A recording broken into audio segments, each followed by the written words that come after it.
Hello, today is Wednesday, March 30th. Our gospel today comes from John.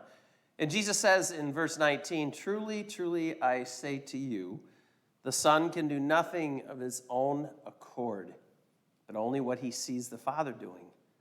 For whatever he does, that the Son does likewise." Now, this word that I kind of grasped today and I began to kind of reflect on is just that idea of obedience, that obedience that Jesus had to the Father, that Jesus had with God. That human side of him, I'm sure there were times when, he had those moments of doubt or just questions. I mean, that's the human side of us too. But there was just that complete obedience that he always tried to live his life by. That he always just tried to say, look, this is what God is leading me to. I just have to trust that. I think that when we kind of look at our daily lives and our daily living, maybe we have to ask ourselves just a little bit more, am I being obedient to what God calls me to?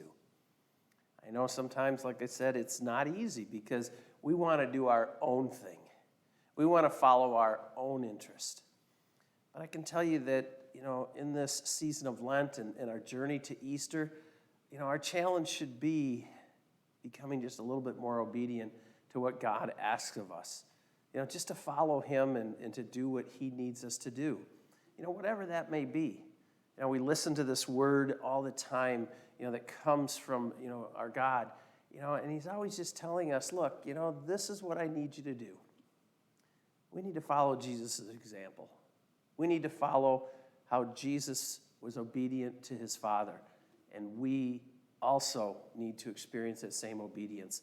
It doesn't mean that we don't have our choices, we don't have our free will, because God gives us that. But at the same time, I think that obedience is all about staying focused on God. And like I always like to say, today, put God first. When you begin to do that, all else flows from that.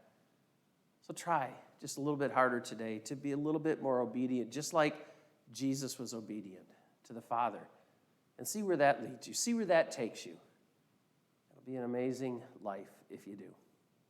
Continue your journey to Easter.